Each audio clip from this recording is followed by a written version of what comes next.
Welcome to the Mystical Playground, a space where curiosity, intuition, and magic come together. This podcast explores healing, shamanism, the Akashic Records, tarot, astrology, and many other mystical paths that invite us to remember who we truly are. Each episode offers grounded conversations with soulful insights, and there's an opportunity for playful exploration of the unseen. There's no dogma, just discovery. If you're curious about the mysteries that are available for us in our everyday life, and you're ready to explore your inner world, you're in the right place. Come play in the magic.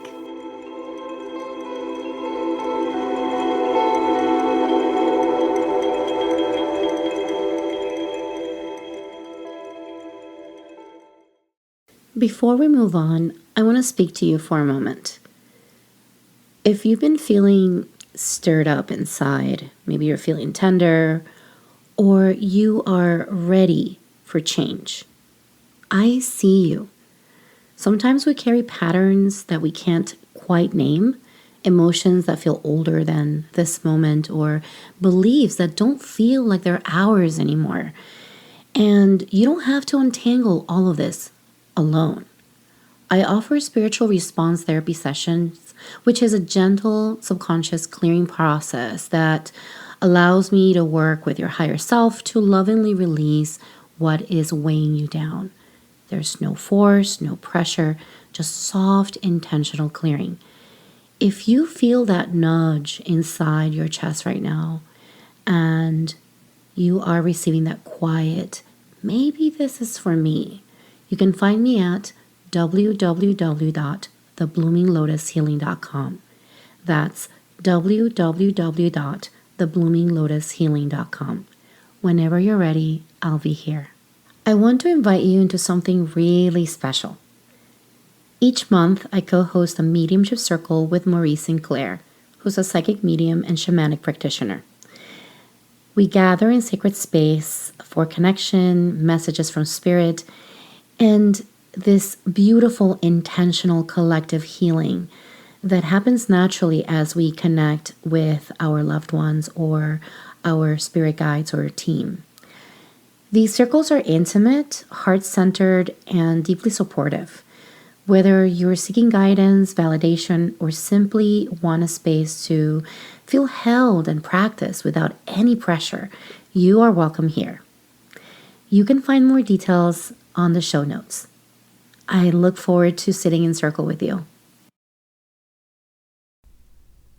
We are on the 4th episode, and we are going to get super mystical in this conversation. Today, I am having a candid conversation with Daniel Harris, who is my first tarot teacher.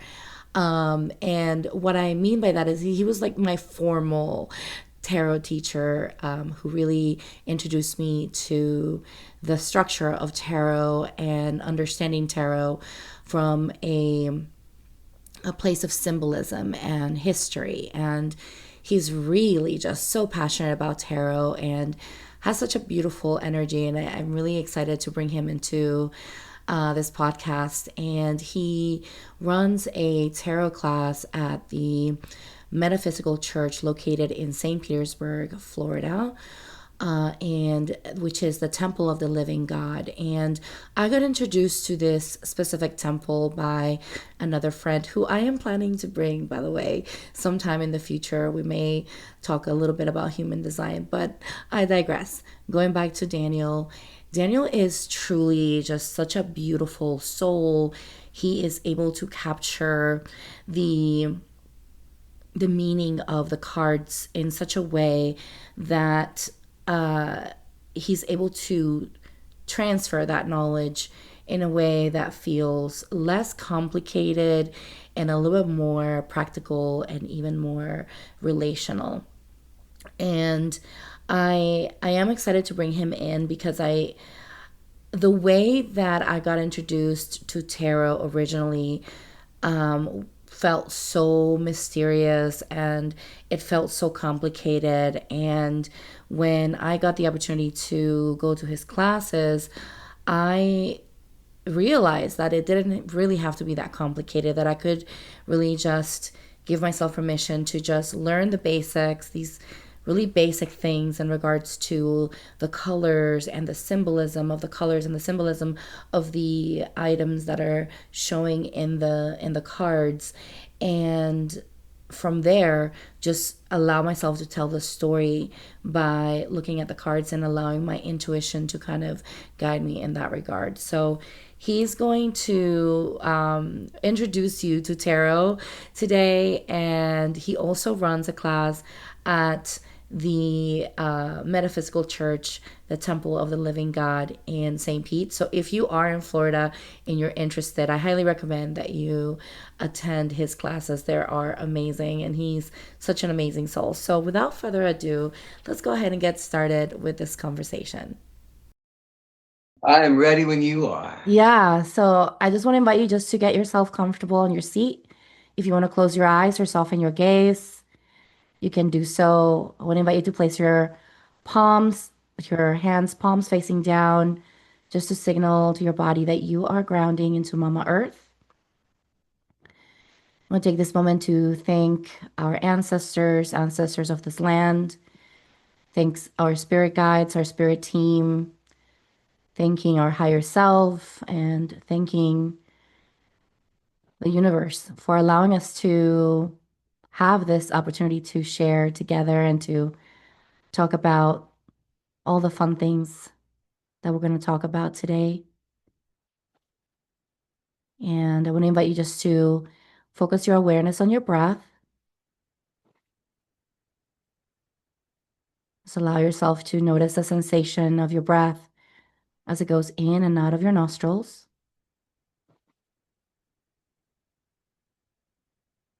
Just giving yourself permission to relax your shoulders, relax your eyes, your tongue,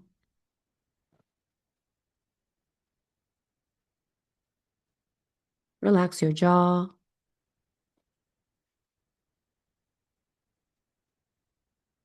Allow your body to relax fully, including your arms and your belly. Allow it to expand and take space.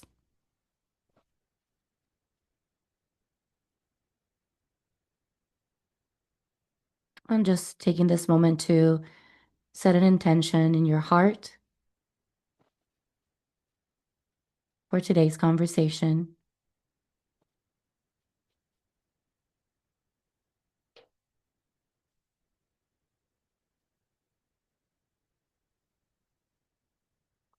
I want to invite you to take this moment to visualize an orb of light in front of you, that with every breath you take, you allow that orb of light to extend a string of white light into your nostrils, allowing that white light to travel throughout your body, cleansing, supporting. And as you allow that light to continue to enter into your body, you notice that it makes way all the way to the bottom of your feet, allowing yourself to visualize this light slowly becoming a root system that makes way deep into the earth. Visualizing this light slowly becoming this root system that travels into every single layer of the earth, receiving every essence, every morsel of nourishment, receiving all of that, allowing yourself to make way towards the center of the earth, making way towards the womb of Mother Earth, grounding yourself, allowing yourself to anchor yourself. Visualize a lovely crystal and wrap your root system around this crystal. And with every inhale, you draw into your body the essence of this crystal. And with every exhale, you allow yourself to share your essence back.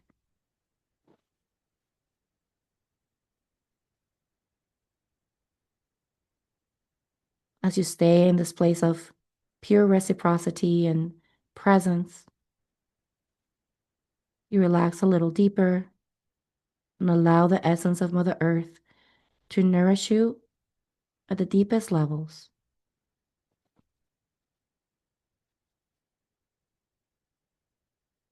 Allowing the essence of this crystal to expand into your body and outward, creating an orb of light around you. You are protected, grounded, present, accepted, loved, received exactly as you are.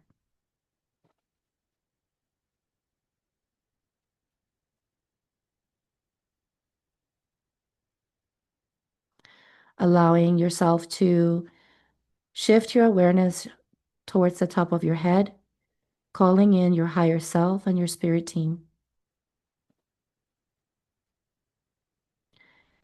Setting that intentional connection to your higher self. You notice this lovely golden light that travels from the depths of heaven, traveling down towards your crown, making way all the way down to the bottom of your feet. As you serve as the bridge of spirit, as the vessel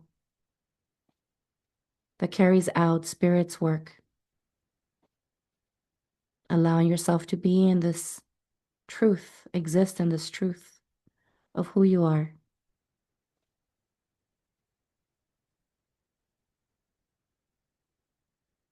Circling back to your intention, visualize your intention in a color and place it in your heart. Allow that color to expand out into your body and into your room, blessing this conversation, the space, the sacred container we've created.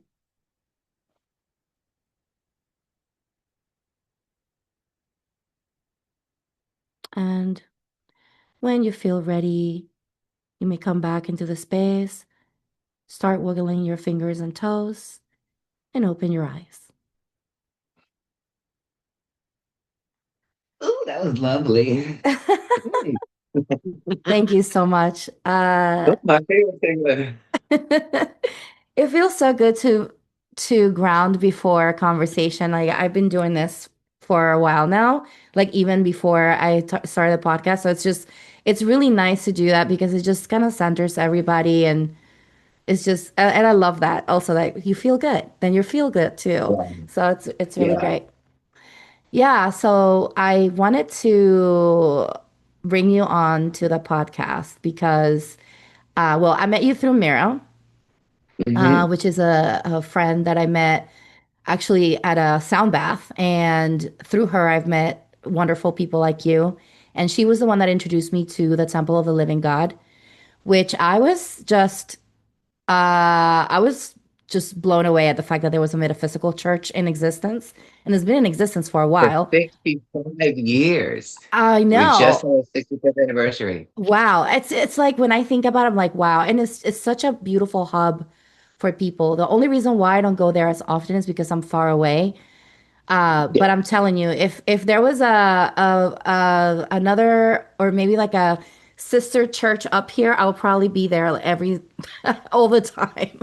Right. And I think part of the reason why is because there's so many activities that are held there, which you are one of the people who hold some of those activities.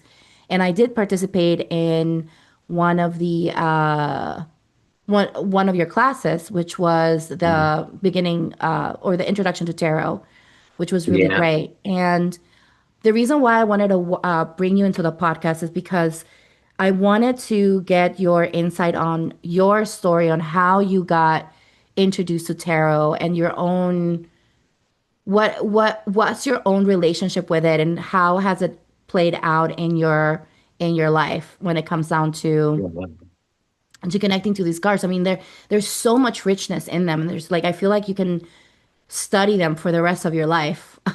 I Yeah. feel. But more than anything, can you tell us a little bit about yourself and how you got introduced to tarot? Certainly, certainly, certainly. Well, sure. Again, Daniel Harris. I started. Well, I've been interested in tarot since I was a young man, but I never really took it any further. But it was when I started attending the Temple of the Living God, and there was a woman there named Dina Leibowitz who was teaching an introduction class, and I attended her class with Mira. In fact, we attended several classes, and the classes started.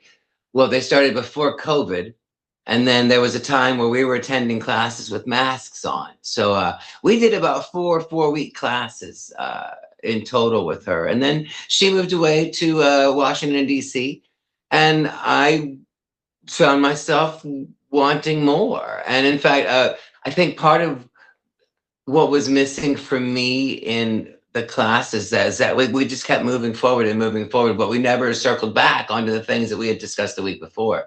And so then it was presented to me the opportunity to potentially teach an introduction to tarot class myself. And for me, I thought it was a perfect idea because A, I'm not shy of camera or stage, but B, it would give me and give my students the thing that I felt was missing in my initial teaching, which was just circling back on what did we remember from the previous week, and how what you learn in the previous week is so important to the next week. And because I love the tarot cards, I do, and I love the symbology in them, and but they're just so, like you said, they're so intricate. There's so much going on there, and if you don't connect to the basic principles of it, then as you progress down the road, you're going to find yourself lost, or maybe just missing a piece that you need to go back and find.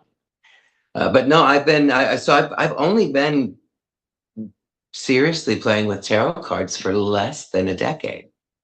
So I say that, yeah, I say that so that other people know that you don't have to have been involved in tarot cards for a long, long time to know what you're doing. And once you get the basic understanding of the cards, of the story that the cards tell, then you can apply that to other cards. You can also apply other aspects and other modalities into your cards. I specifically just read intuitively with the cards themselves. I'm working on being well versed in things like the astrological connections, planetary connections, numerology. I'm enjoying that aspect, but there are so many layers that you can add to a tarot card reading, which could make it last for hours. But I like brevity. Usually my readings are 15 to 30 minutes, and so you work with the story that's being presented to you, which is what I find so fascinating about the cards. Is it's not just the symbols, and it's not just the colors and such, but it's also the way that they're looking at each other, and it's the Mm, connections that the cards are making to one another. Are they looking at each other? Are they looking at you? And yeah, that's that final piece of the puzzle. Once you get the basics and understand what all the elements represent and how they apply to the different cards, then that final piece of the picture is that Knight of Swords rushing towards the problem, or is he running away? And if right. if you're familiar with the Knight of Swords, that horse looks stressed. He's being run pretty quickly.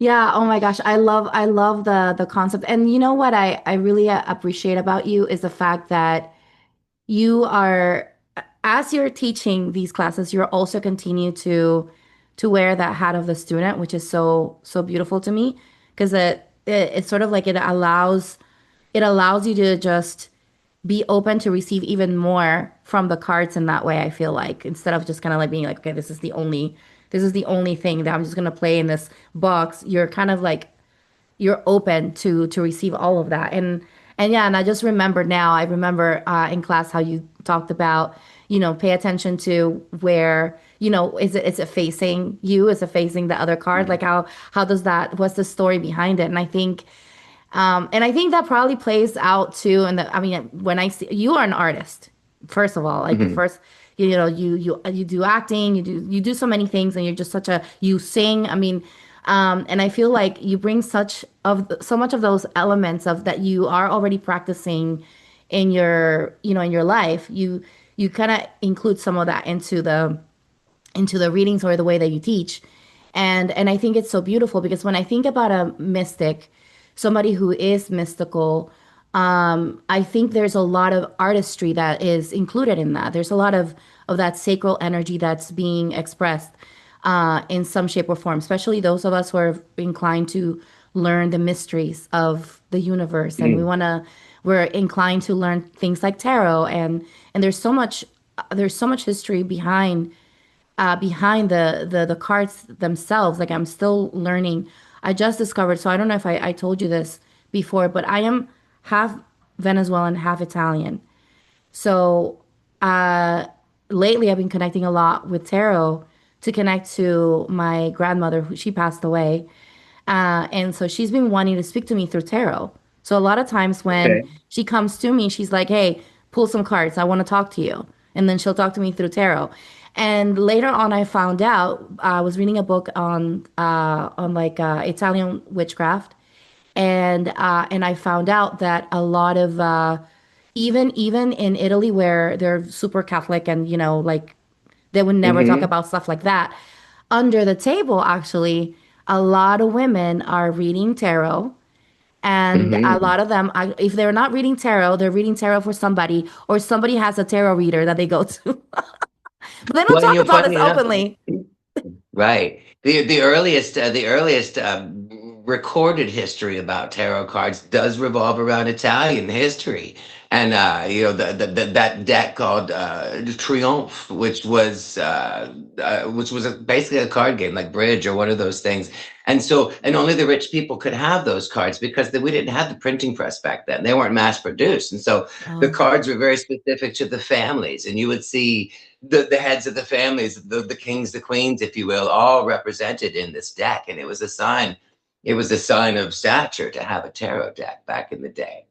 And wow. and again, it's funny. That's we've been talking about tarot cards. The tarot cards have been in some form of existence since the 15th century. And even though it's gone from card game into divination modality, the fact remains, they've been around for over 400, 500 years. There's obviously something to them because they haven't gone by the wayside. And there's right now currently a nice resurgence of younger folk who are finding themselves drawn towards the spiritual and drawn towards the mystic again, which is unfortunately is a place that we've been so far removed from, and it shows globally. Yes, definitely. I think tarot. I mean, a lot of people. I mean, I know that some people are scared of it. There's like because of all the history around it, and the stories around it, and the perceptions that people have about the Mostly cards. motion pictures and television. The way that they would present a horror movie, anything occultish, whatever, and you would always see the death card and these other cards float across the screen. It's like, oh yeah, tarot is bad for you. The devil card, that's Yeah. another big one. But Yeah. yeah, and so yeah, we've been ingrained, and of course you've got the whole religious aspect and those that are so but yeah, but then again, there's also a Christian mysticism that goes along with tarot cards, and in fact, the Rider Waite deck that I teach with does include Christic mystic symbols in it. Like the Judgment card is clearly about the resurrection. You've got the Lovers card with the aspect of Adam and Eve, and the Yeah. tree of good and evil, or the tree of knowledge, and the tree. Yeah. So I mean, all of those things were put into these cards to give everyone a little piece of the pie, but at the same time also obscure them from being completely, thrown away, saying that they're not more than they are, that they shouldn't be treated with some sort of reverence because they've been around for a long time. Yeah, I think I also, it's interesting because I mean, now I'm not in that headspace, but I remember when I first got introduced to tarot. I was definitely not, I was definitely a little scared. Especially when I Hmm. saw like things like the death card or the devil card. I was like, oh my gosh, like this must be really bad for you because then, if the death Right. card, that's another thing too, is like, somebody gets a death card, they probably think, oh, I'm gonna die or something. It Right. goes all the way to that. And then in class with you, you kind of like explain a little bit about that, about the death and, what it represents. And I'm not gonna say, I'm gonna let you explain it. So the death card for those, because I Hmm. think I think that's the biggest one that people talk about, at least for me. I was really scared of that card and also the devil card. Um, Hmm. Yeah. what would Oh you man, tell I wish. somebody to ease their Don't move. I'll be right back. Hold on. yeah. I'll be right back. Talk amongst yourself. Yeah. Because a good teacher always comes with visual representation. I love it. So for those people who are watching and maybe don't even have any idea of what a tarot card looks like, let me find that death card for you real quick. And la la la, yes, here it is. Look at that. Da, da, da. The death card, ladies and gentlemen. There it is. Now, if you look, the death card is not about death. It's about getting rid of those things that no longer serve you. And so Mm, if you look at the death card and you look at if you it's not always easy to see in the pictures, but if you look, especially in some designs are darker than others, this is kind of the original Rider Waite design. But if you look in underneath of the horse here, there's a king that's been toppled over. There is a bishop here, kind of figure who looks like he's kind of pleading, "Don't run me down." You've got a woman here who's kind of thrusting her chest out and looking away, kind of saying, "Have do as you will. I'm kind of resigned to the fact of whatever's going to happen." But then you've got this little boy, this cute little kid down here with a bouquet of flowers, ready to give this bouquet of flowers to this black knight here, because he realizes that this knight is here to remove those things that are in our way from becoming our best and highest self. And that's why you see this tower in the distance with the sunrise coming up. These towers you find these towers again in the moon card. And with the moon card, it's about things that are not being seen. It's about the journey that you're on and that path that winds into the mountains. And if you recall in the moon card, I mean, it's a long winding, I don't know if it's here. Oh, it is. The moon card is right there. So this is all about the path and how that sometimes there are things that you can't see on the path. Hence, it's the moon. It's nighttime. But then you've got these towers, the same towers here, and the sun is coming up, which means illumination, which means mm. there is a light at the end of the tunnel. Like, and once we get through this, which may be painful and awkward and uncomfortable, the end result is going to be a bigger, better, brighter day. And so that's the cool thing about the death card, is that it's just ushering in a newer, better version of us. And it just helps us to realize that we've got to let go of some things in order to make room for the new things that are coming. So that's why death is a really cool transformative card. And Yeah. it's funny when I teach. One of the things that I emphasize in my classes is that every one of these cards has a positive spin. In fact, all of them have a positive spin. Even the darkest one, like you said, the devil card looks really incredible and dark. You've got this big menacing-looking devil sitting on this black square attached to these chains that are wrapped around this couple, Adam and Eve, if you will, the male, the masculine, the feminine in all of us. And but at the end of the day, if you get really close, you'll notice that these chains are so loose around their necks that they can easily pull them off, especially now while their horns are so small. Now, if they stick around too long and let these horns grow and mature and get larger, well, then eventually that they're not going to be able to get that chain off. But right now, they still have the choice. Mm. The double card is kind of like the ego. Sometimes the ego is there for a reason, to warn you, to say, hey, be careful of this situation, this idea, this person. And sometimes the ego wants to be in the driver's seat. So that's why you choose your battles. You choose whether you want to be all in, or or you realize you can take this off. Oh, you know what? We're on probably television, and I think certain channels don't want to see bits, so let me make sure they're covered. Yeah, no, I learned that recently. This is my my star card her bits are covered, but I forgot about those two, so I hope you don't get doxxed. No, I won't. It'll Anyway, be okay. It will be okay. Um, right on. Yeah, so and I love that. I love I mean I get so invigorated talking to you and listening to your perspective on tarot and on these cards because I think that like when I look back and I think about how I was so used to be scared of them and then now seeing that there basically it's just a message. It's a message that is waiting to be decoded specifically for the person depending on where the card is, and then what other cards are around. And so Yeah, I think it's just fascinating how it plays out because with the same set of cards, you can do so many readings that are basically completely different, all of them completely different, because you're picking up exactly. on what you need for that person. And I think that's the beauty of it. So do you feel like this is a good like a good self-help type of practice. Like if somebody wanted to start practicing, like just for themselves, let's say just to start, do you feel like this is a Yeah. good way to help themselves in like receiving those messages? And what would you recommend for somebody who's like listening to this and maybe is curious about tarot and start using it for themselves? Man, I say a great question because yes, in fact, when I first decided to take that initial leap and go learn more about the cards, it was for me. I didn't plan on going out to be a reader or a teacher. I just wanted to know more about what the cards meant because they had shown up in little ways in my life for a while, but I never really reached out to say to find out more. But when I finally did, it wasn't for anyone else. It was for me. And then one thing led to another, and here we are having a conversation on YouTube or wherever we are. But but yeah, no, it's a great way to connect to your higher self. It's a great way to connect to.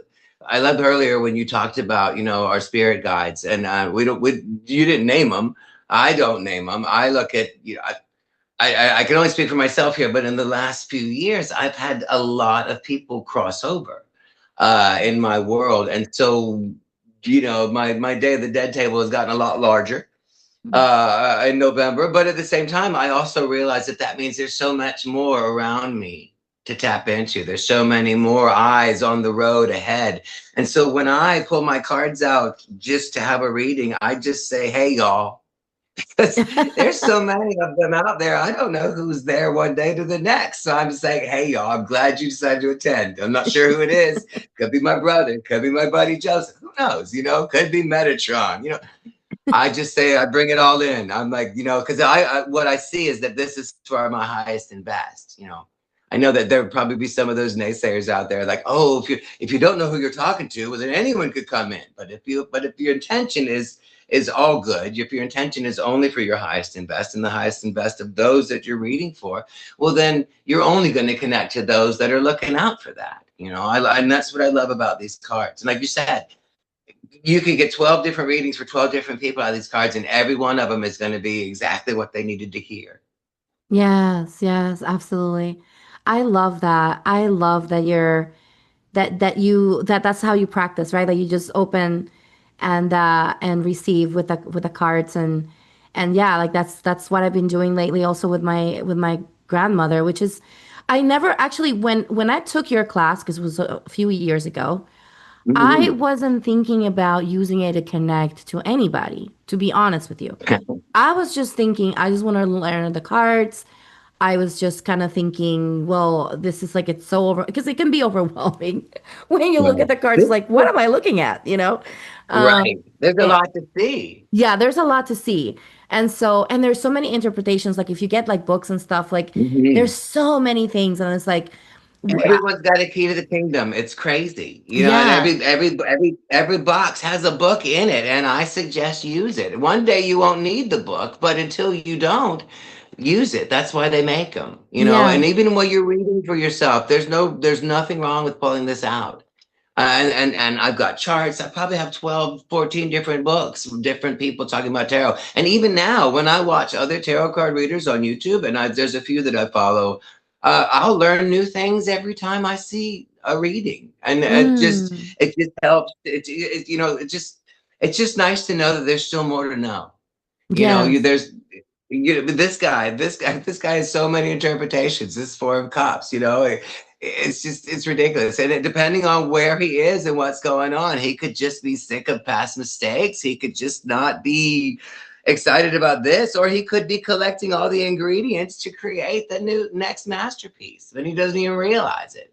Yeah, they're just so crazy. I love these cards. I'm so grateful that you're here today. Seriously, I'm just so grateful because yeah, it again, the way that you teach the cards is so amazing. So I wanted to tell you. So before you came on, I pulled a card and I wanted to show you because I asked Spirit. I said, okay, well, tell me what's the card that represents today's conversation?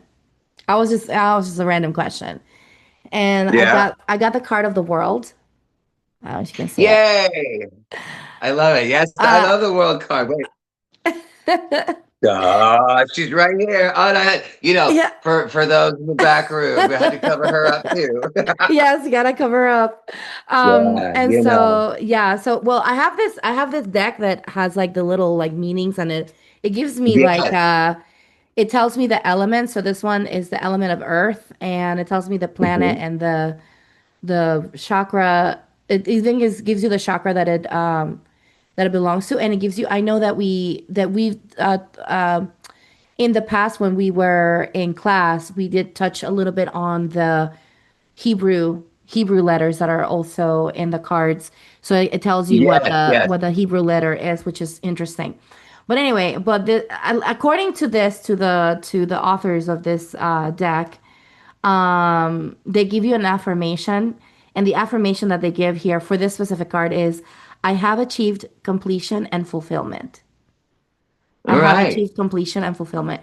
And when I thought about this, I thought this is so beautiful because I feel like you've been teaching these classes for a while now.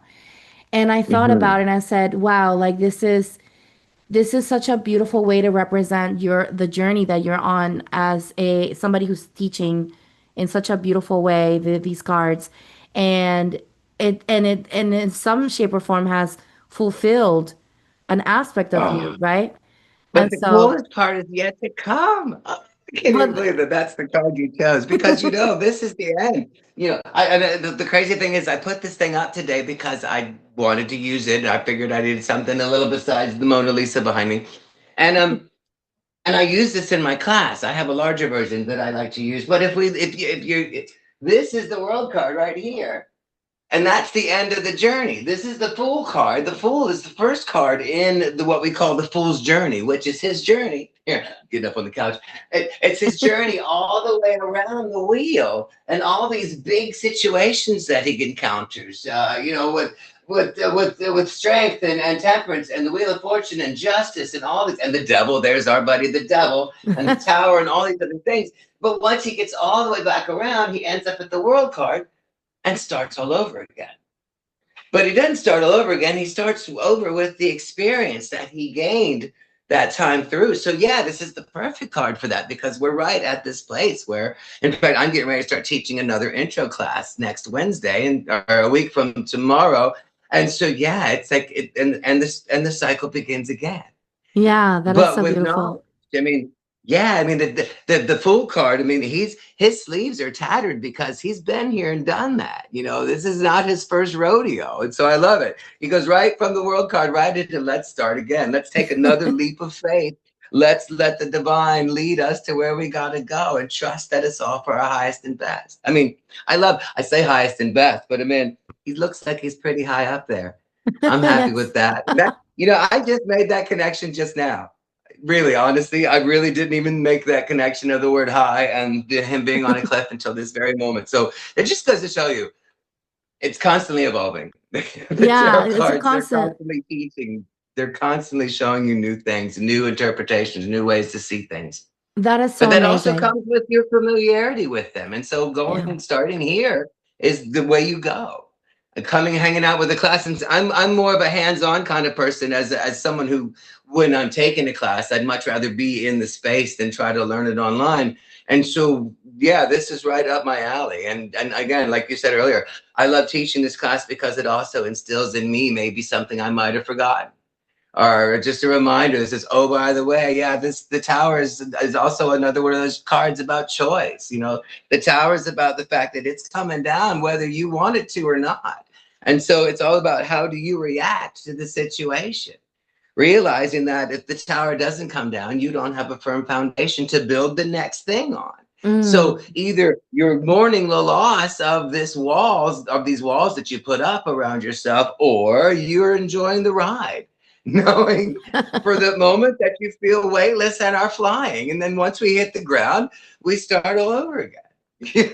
Yeah. But again, you've also, speaking of Jewish lettering or Jewish alphabet, you've got the little yods here, all these little dots. They're the Jewish letter yod, which is part of the name of God, and they're all about divine assistance.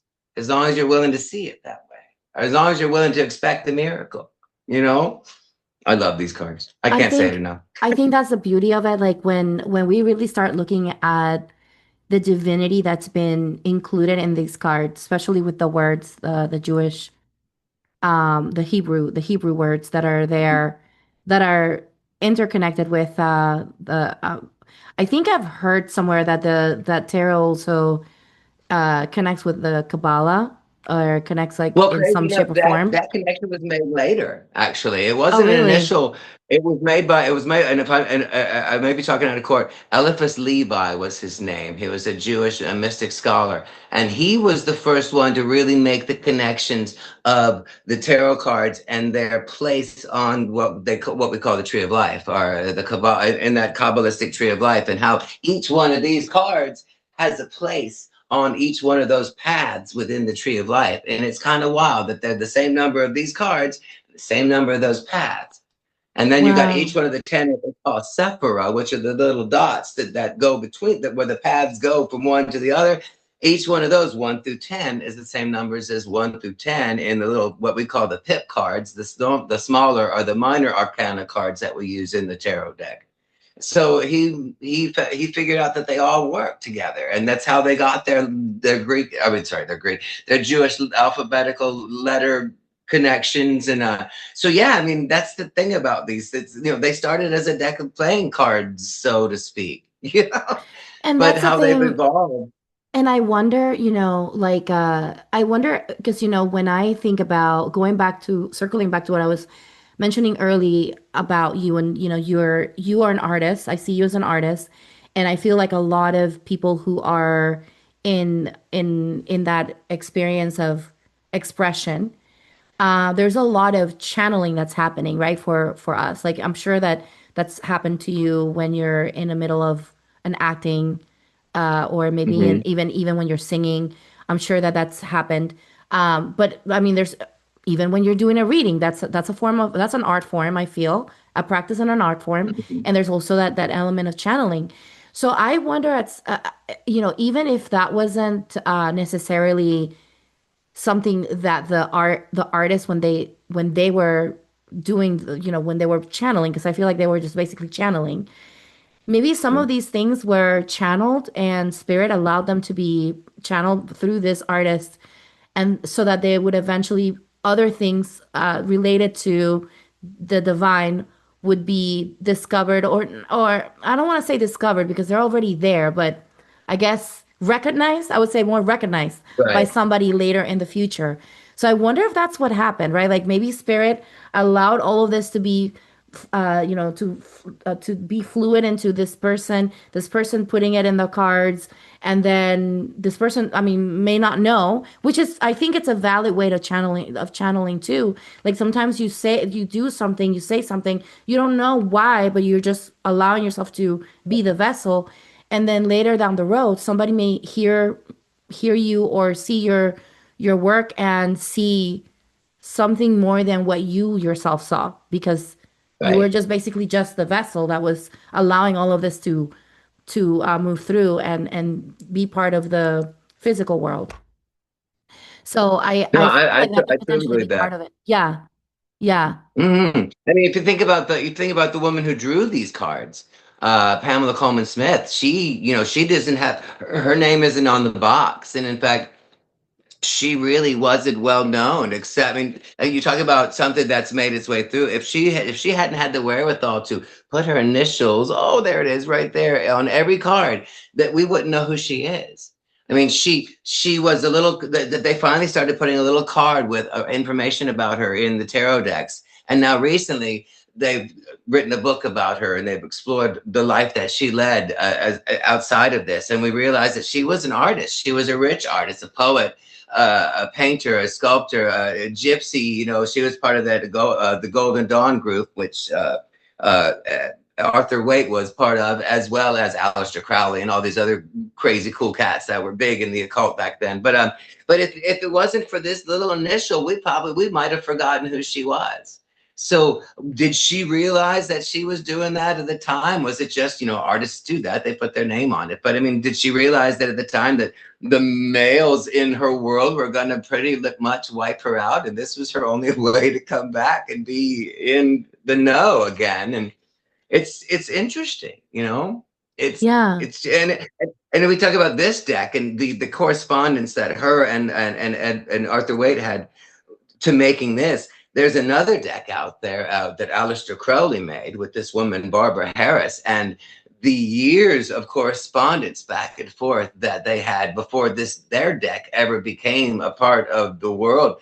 It's wild to see the amount Yeah. and the energy. And so to get back to your question, I feel like that whether she knew that these symbols were, I feel like she kind of knew that these symbols were definitely part of the forward thinking of the storytelling that this is going to have. But again, like just like a minute ago, I'm like, I just made a connection that I hadn't before, so who knows? And that's the Yeah. magic and the beauty of these things too, is that really it does, once you're connected to the cards and then connected to your higher self, etc. I mean, I don't, half the time I don't remember what I said at a reading. I'll have somebody I'm the come same back to way. me months later and say, hey, remember when this and that came and this is what happened there? I'm like, yay. You're like, Sometimes I do, but sometimes, the hairs on your arm just stand up and you just yes. keep talking because you know that it's what has to come out. And yeah, I love Yeah, them. that is so beautiful. Yeah, and I feel the same way, like especially when I've done readings for other people outside of this work. I work in the Akashic Records, so I Hmm. when I'm connecting and I'm receiving, I will not remember what I said afterwards. And I think that's the typical thing that's happening when you're channeling. And I think like when you're reading, you're channeling too. And then the Right. cards are just basically just, I guess, activating the messages. They're Oh, yeah. just kind of giving, they're speaking to you. They just kind of like speak to you. Right, because each card has its own story, but then when you've got several stories on the table together, it's like, okay, what are all these stories telling, and why are they connected? And yeah, it's fascinating. It really, really is. I love them so much. So, what would you say to somebody? I mean, not everybody's here in Tampa, St. Pete area. So for those who are listening to this podcast who might want to get started, maybe they're sparked by your excitement of these cards. What would you say to them? Right. How is there something that you recommend for somebody who wants to start practicing reading the cards? Like what would you say? Like what would be the baby step, I guess, the first baby step for The them? funniest thing is the funniest thing is about this question is that earlier when you were talking about the card that you pulled and the world and how it had all the things on it, and I'm guessing it's got things written if it's this way and things written if it's this way. Yeah. One of the first things that I saw when I was really getting serious about learning the cards was in the first pages of a book that I got that said, "Hey, the first thing you should do is not use those cards because you're denying your intuition the ability to grow because you're finding you're because you could become reliant on those phrases that." that the author of that card has subscribed. Now, I definitely am with you. I like the fact that it's got the planet association and it's got the chakra association. And again, another way to color, another layer to color a tarot reading. But oh shoot, I just lost it. But we were just talking about that. Oh, where'd it go? It went. Oh yes, yes. The Rider-Waite deck is amazing. I will tell you this only because the symbology in this deck transitions over to other decks. Because there's a reason that this is probably the top selling deck and has been for oh my god since it came out in the 40s. I don't know when the first deck got printed. I want to say maybe in the 40s or maybe even earlier than that. But because there's so many decks out there now. So many decks with cards, kittens, Taylor Swift, you name it. There are decks with everything, but not all. I mean, and a lot of them will use the Rider-Waite as their reference when they're drawing up their cards. And so you may not get all the symbols that show up in a Rider-Waite card, but you might get some of them. But I say this is a great deck to start with because it really does break it down for you. And because it's been around for so long, there's no lack of information. There's no shortage of information about this deck. You know, YouTube has got millions of people that will tell you about the deck. There's so many YouTube videos even out there about people that will take you through the whole deck in 2 hours and give you like a speed through. But that's a great way to touch in. If you can't find a metaphysical space where you live, YouTube has everything. It really does. I still look. Like I said, I still watch other readers when it comes to my birth sign, etc. I glean insight out from them because the way this one guy, the way he does his readings, he's more of a teacher as well. So when he talks about the card, he talks about the story, and then he talks about how that story works with the rest of the story, and it helps to really drive home these meanings, and to the point that you don't need the book anymore. And sometimes you don't, and sometimes the meaning that the book is subscribed to, the cards, doesn't always work for you. Case in point, here, let me tell you this one. Where are you? King of Pentacles. I'm going for the King of Pentacles. And if we know anything about the King of Pentacles, first of all, Pentacles, this symbol right here, that's coins, money, etc., etc. It's earth and its possessions. Well, if we think that one pentacle is the new thing, well, the King of Pentacles is the penultimate thing. And this guy is supposed to be the master of finances and all that other stuff that goes along with it. Somebody who's wise with the money, somebody who's got a select set of skills, etc., etc. But this card is so busy.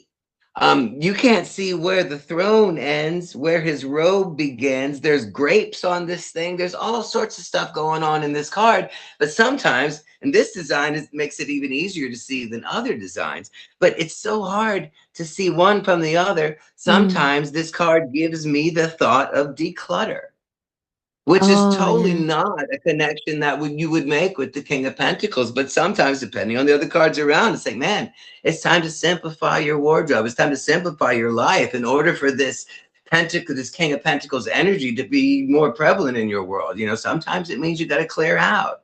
But certainly that's not with this card. You won't find that in any of these books. It says, oh yeah, clean up your drunk drawer in the kitchen. No, it won't. But that's just kind of one of those things that I've acquired as a result of playing with these cards. The Five of Wands here, this card gets called the card of conflict and combat, etc. And certainly it can be, but I like to also sometimes, and we'll see this as a card of teamwork, because if they were really beating each other up, they'd be using swords and not wands.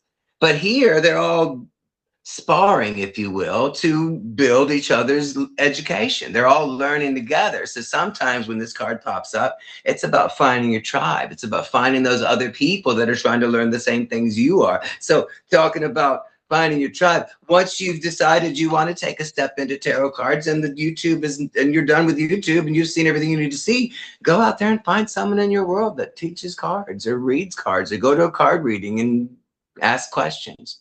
Really. But once you show an interest, the universe is going to show you everything you need to know, because that's how it works. Yeah. You're like, okay, I'm ready to learn, and all of a sudden the floodgates open. Yeah. That's It's amazing amazing. how that happens. That's amazing. And I'm curious, okay, so we've been talking about you teaching a class next week. How long are your classes usually? Well, it's funny. When I started the classes, it was 4 weeks. It was 4 weeks, once a week, 4 weeks, and the classes were an hour and a half long. But I'm a little long-winded, and we always would stretch it out till 8 o'clock anyway. So my classes are 2 hours each. So I've got four 2-hour classes. And Yeah. then we started doing this thing called a tarot social, where my previous students and current students would come together and just having a social, maybe have an event. There's usually cards that get thrown, but either we'll do like a general reading for the group, or maybe someone might have a specific question, and we'll all kind of focus on their cards. And it's kind of fun when you're doing it in a group of people who know what they're doing. I mean, it's crazy. The last class I taught, one of my students has gone on to be an online reader. He reads for a company that does readings for people in Australia and New Zealand. Oh wow. Another woman, yeah, I have another woman who was in my class this last time, and she decided to incorporate using cards with another work that she already teaches, a person by the name of Byron Katie. And so she's incorporated the use of cards into that modality as well. So it's kind of wild. You can, they can be a part of other things as well. And that's going back to talking to these folks that are maybe just have their first interest, pulling a card a day, learning what the Mm. card means that morning, and then seeing how that card shows itself in the course of your day, or pulling it a card in the evening and looking back on your day and seeing what aspects of your day might be related to that card that you just pulled. But just little basic ways of getting started. There's no wrong way to get started. And Yeah. even those cards that you have, it's not a wrong way to get started, but just know eventually you'll want to get rid of those, because you'll want to be able to have more definitions and maybe even expand outside of the box of what a card represents to that one particular printer. So yeah, and that's why I love these guys, because once you're into the symbology, once you understand what that means for this particular card, it translates into so many other decks, especially Mm. when they give you a little clues, but they don't all have to. Like, it wasn't too long after I started actually being serious about the cards that I was at an event with Mira and a few other folks, and they wanted readings, and the only deck that was there was by Salvador Dali. Oh wow. But everybody got a really good reading out of me by the end of the night, and I'm like, okay, that was cool. I didn't see that coming. I and actually and have that deck. I have that deck here. I it's haven't opened it. beautiful. It's yeah, It's absolutely a beautiful I don't deck. use it, Now, does but it yeah. say anything about what these cards mean? Not necessarily. There are some that will give you some clues, but some of them are just kind of left field. And some people, like, some of these cards I've seen out there, they just make a set of cards just to put pictures on them. They don't necessarily have any kind of connection. I mean, I said Taylor Swift earlier. I mean, there's one of them, but I've seen there's a lot of cards. There's so many cards, so many cards. But I really would say I suggest looking at this one, at least looking at this one first, if you want to dabble, because there's a reason it has longevity. Yeah, yeah, that makes sense. That makes a lot of sense. Mm. I still have my Rider deck. Yeah, my Rider Waite deck. It's sitting right Ride here. or die. It's here. It's here. Ride or die. But then I got this one because I wanted to. I really like the fact that it has like the element on it and the Yeah. planet. So it's like I really like that. And and I remember there was a deck that you, it was like a big deck that you had, and we got to pull from it. I don't know if you remember. Mm, And it had like little this like one. I think it was the Yes, one that this is had the like little affirmation the deck. affirmation, and that's the reason The why I tarot liked it affirmations because it had deck. affirmation in Yes, it. Yeah, so that's why yes, yes.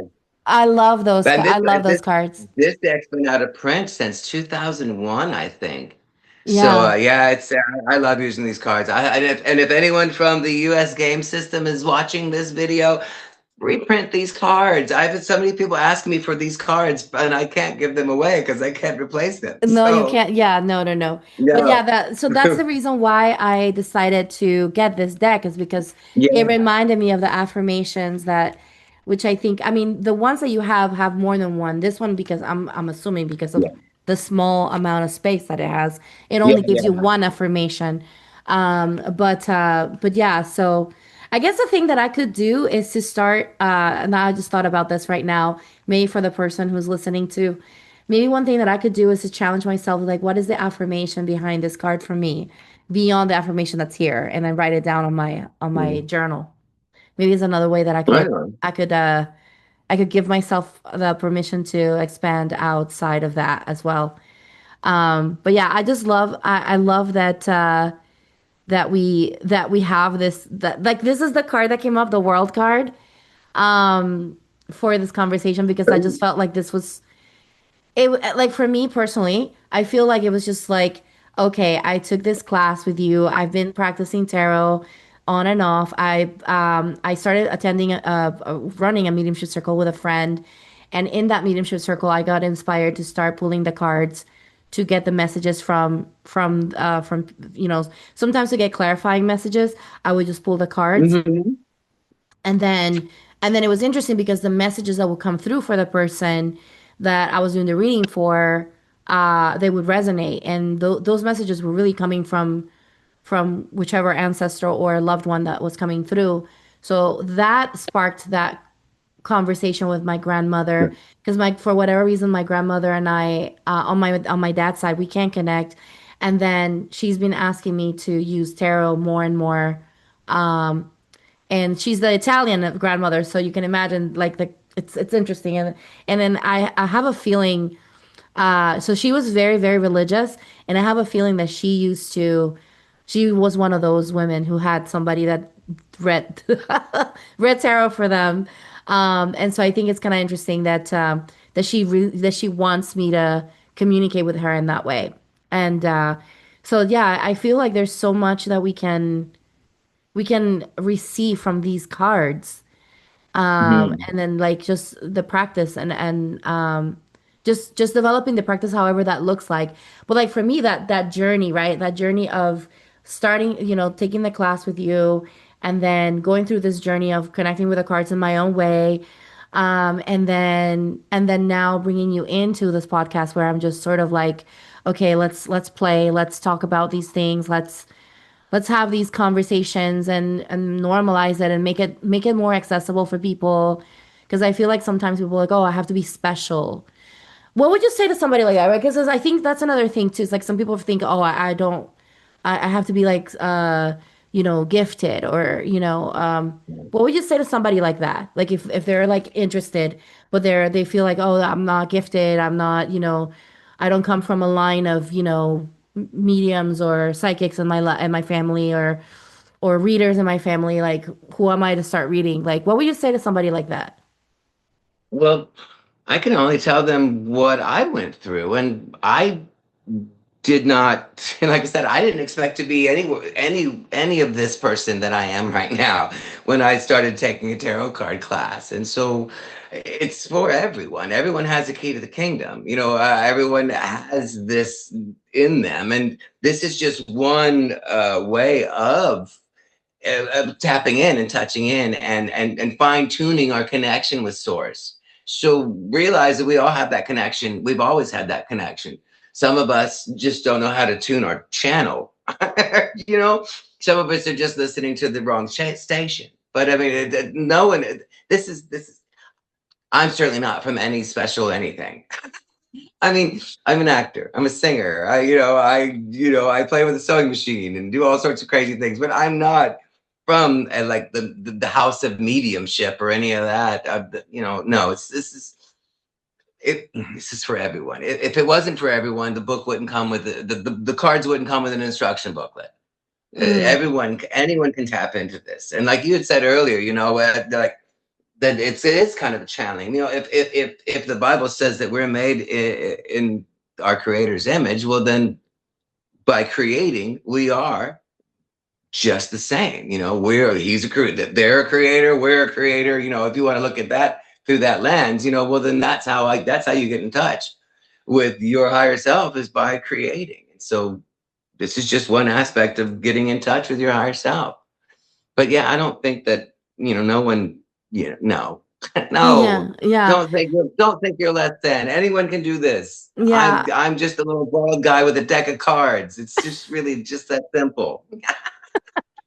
I And love it. speaking of I love cards, it. we were, when I give someone a reading, usually as I'm laying the cards out for them, I tell them to pull one card from this deck, and that's their punctuation mark on their reading, and it kind of adds that, boom, here's the one. And like you said, these have 5 affirmations on them, and I will tell them before we start reading them, I'll tell them that, one of these is going to apply, maybe more than one, but definitely one of them is going to be the one that screams your name. And 9 times out of 10, as soon as it comes out of my mouth, we're both like, yep, that's the one.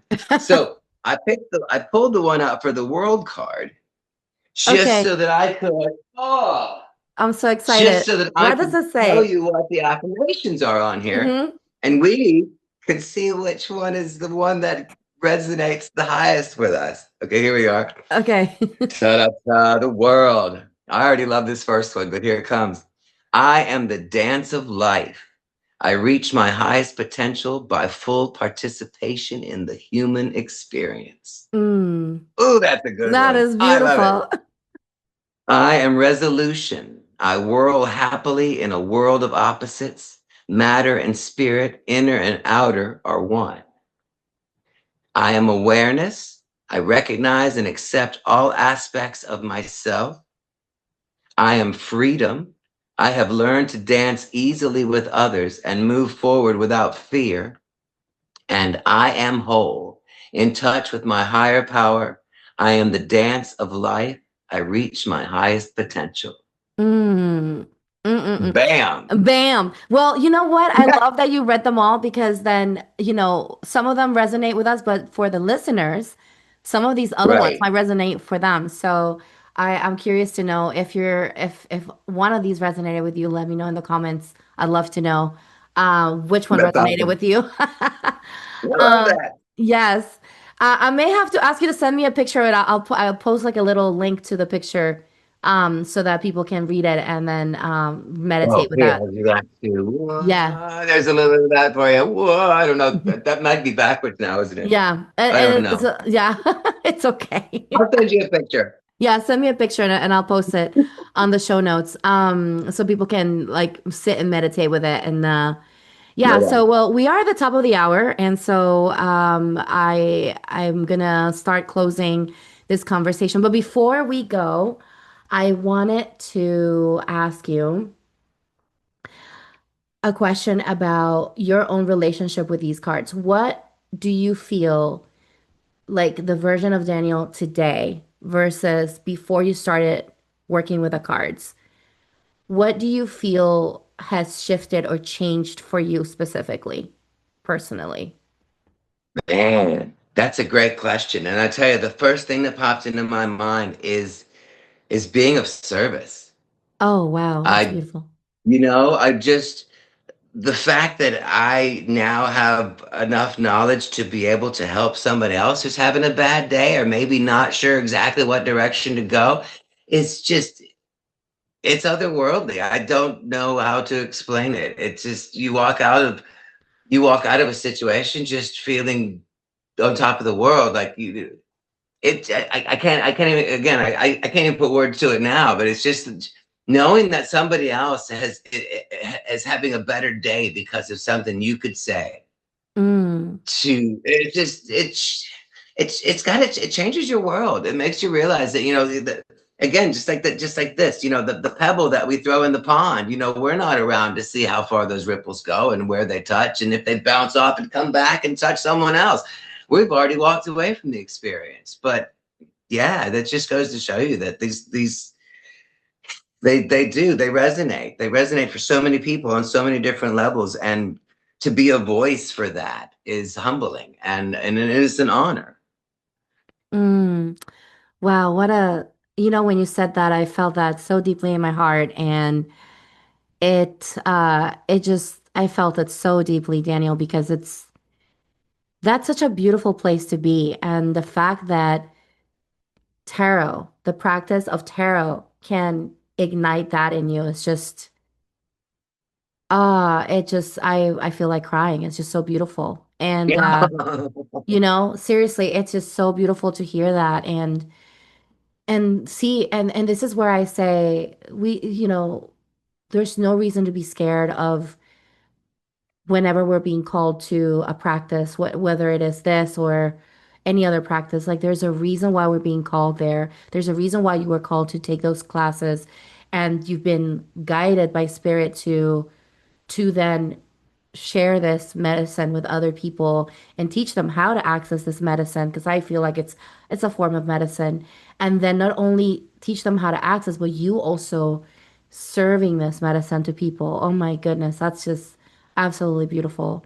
So thank you so much for doing what you're doing. I know that I don't go to the down there very often, but like I told you earlier, you're always in my heart. Every time I think of you, I smile, and I don't ever feel like I'm far away from you. Like I always feel Well, like when I you can reconnect with always. I'm just like I'm there. It's just like I just saw you Yeah. yesterday. Yeah, right. Yeah, yeah. And if you miss seeing my face, you can always see me on YouTube every Sunday. Because the one silver lining from that, well, one of many for me, but that one of the silver linings from that whole COVID pandemic that we went through was that those of us at the temple learned how to put ourselves on a YouTube channel. So now you Mm. can see our Sunday service every Sunday, usually around 1 or 2 in the afternoon. Oh my But gosh, yeah, yes, so definitely. And then, yeah, you know what? I will ask you to give me the information for those of you who maybe want to experience the service from the Temple of the Living God. I think yeah, you would definitely there's just it's just so beautiful to be able to experience that. Like, especially if you're coming from a different line of spirituality, and you're coming into this, which is so open. And there's also they also share Reiki in service. It's just amazing. So yeah, I'll definitely share that information yeah. in the show notes so people can participate and get some of Yeah, that I'll medicine. take a picture of the card for you because it has a Yeah. QR code as well that'll get you right into there. So I'll take that picture for you and Okay. send it to Yeah. you as well. Yeah. Yeah, Definitely yeah. do. Yeah. Thank you. Well, thank you so much, so much for this. I Oh, will. you're very welcome. This has been a joy. I feel like you're Yay! right in the room, so it's kind of really cool. I'm so glad that you enjoyed it, and yeah, and I look forward to maybe bringing you again in the future, hopefully. Yeah, sounds like fun. I'd love it. Always good to hear your voice.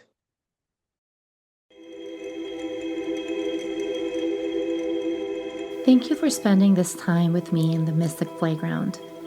If today's episode resonated with you, be sure to follow, rate, and share with someone that loves to explore the mystical. Until next time, stay curious and keep playing in the magic.